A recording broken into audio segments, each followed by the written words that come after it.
السلام عليكم، كي دايرين؟ لاباس عليكم؟ كنتمنى انكم كلكم بخير وعلى خير، ودائما مع الهميزات في العقار. همزه اليوم خصوصا للناس اللي وصاوني على عقارات ما يبعدوش على مدينه المحمديه، وكذلك ما يبعدوش على مدينه الدار البيضاء. انا جبتها لكم 670 متر كاري اللي مسيجه كامله، وفيها سكن ما شاء الله، سكن اللي نقي، سكن اللي متول.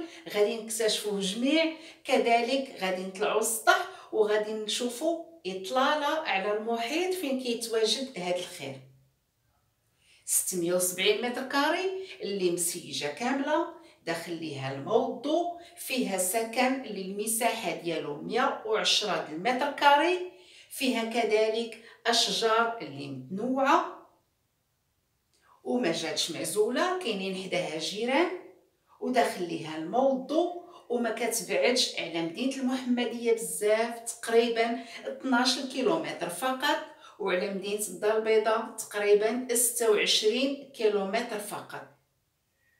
670 متر كاري اللي كتواجد في واحد الموقع ممتاز، موقع اللي معروف بالخضوره، معروف بالماء ما شاء الله.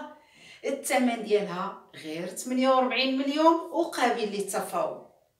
اكيد اللي مهتم ما غيضيعش هاد الفرصه. عقارات بحال هادو، يعني ميزات بحال هادو، المساحه ما كتكونش كبيره بزاف، مساحه اللي مجموعه ومتوله، وفيها سكن اللي غادي تشوفوه معايا جميع، سكن اللي ما شاء الله متول وزوين. هاد الخير كامل وبهذا الثمن في الحقيقه هذه همزه ما تلقاوهاش بلاصه اخرى. اللي مهتم يتواصل ويجي يشوف مباشرة. بالنسبة للوضعية القانونية ديال هذا الخير، ملكية عدلية.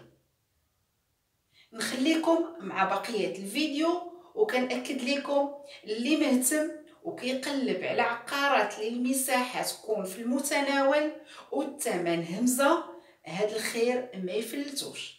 للتذكير، 670 متر كاري اللي مسيجه كامله، وفيها هذا السكن اللي غادي نكتشفوه جميع، اللي داخل ليه الماء والضوء، كذلك كاينين اشجار، موقع ممتاز وما جاش هذا الخير معزول، والثمن ديالو غير 48 مليون وقابل للتفاوض. همزه ما تفلتوهاش. اللي مهتم يتواصل ويجي يشوف مباشره، ونخليكم مع بقية الفيديو، والله ييسر الأمور للجميع.